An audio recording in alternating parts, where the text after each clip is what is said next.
بصوا بقى، تعالوا نحكي لكم القصة من أولها كده، من البداية خالص. في الأول ربنا سبحانه وتعالى لما خلق الكون قرر يخلق الخليفة في الأرض، فقال للملائكة إني جاعل في الأرض خليفة. الملائكة استغربوا وقالوا إيه؟ أتجعل فيها من يفسد فيها ويسفك الدماء وإحنا نسبح بحمدك ونقدس لك؟ لكن ربنا قال إيه؟ إني أعلم ما لا تعلمون. يعني ربنا عارف حكمة عظيمة ورا الموضوع. هنا ربنا خلق سيدنا آدم من طين، جمع من تراب الأرض كله، أبيض وأسود وأحمر ومن كل حتة، عشان كده ذريته مختلفة ألوان وأشكال وطباع. ربنا شكل الطين بإيده سبحانه وتعالى ونفخ فيه من روحه وقال للملائكة اسجدوا لآدم.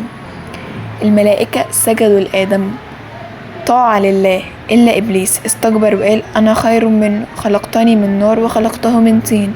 ومن هنا بدأت عداوة الأزلية بين إبليس وبني آدم. بعد ما اتخلق سيدنا آدم ربنا أسكنه الجنة، لكن آدم كان لوحده، فخلق ربنا حواء من ضلعه عشان تكون زوجته وأنيسة ليه، وكانوا عايشين في الجنة براحة ونعيم. ربنا قال لهم كلوا من أي مكان في الجنة إلا الشجرة دي، ما تقربوش منها.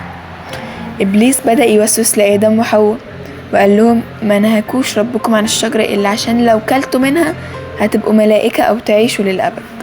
آدم وحواء ضعفوا وأكلوا من الشجرة، فانكشفت عوراتهم وبدأوا يداروها بورق الجنة. ربنا ناداهم ألم أنهاكم عن الشجرة وأقول لكم إن الشيطان لكم عدو مبين؟ وبعدها نزلهم الأرض وقال اهبطوا بعضكم لبعض عدو ولكم في الأرض مستقر ومتاع إلى حين. من هنا بدأت رحلة البشرية على الأرض. سيدنا آدم وحواء نزلوا وابتدوا حياتهم. ربنا رزقهم أولاد وبنات كتير، كان في كل بطن بيجي ولد وبنت، ومن أشهر ولادهم هابيل وقابيل. هابيل كان راعي غنم، قلبه طيب ومؤمن بالله. قابيل كان بيزرع الأرض وكان نفسه يسيطر وبيغير من أخوه. وكان الزواج في الوقت ده ربنا شرعه بشكل مخصوص، إن الولد يتجوز البنت اللي اتولدت مع أخوه عشان الأنسب ما يتخلطش.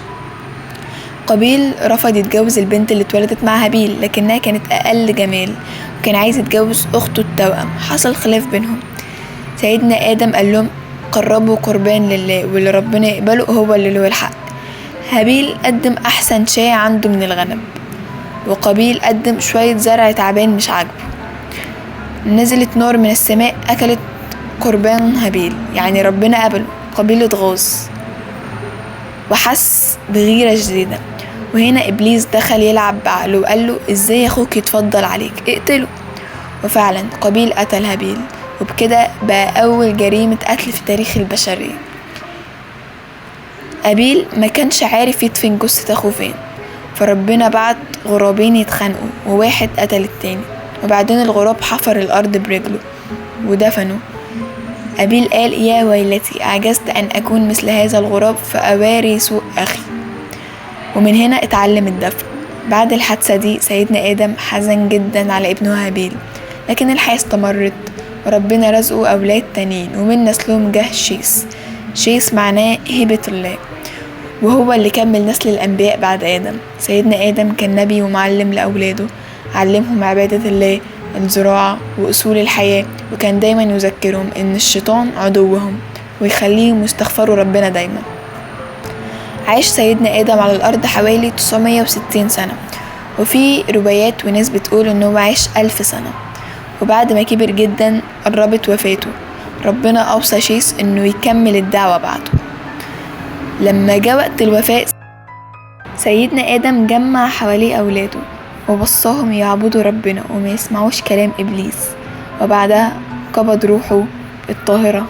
ربنا قبض روحه الطاهرة. حواء حزنت عليه جدا وعاشت بعد فترة صغيرة وبعدين ماتت.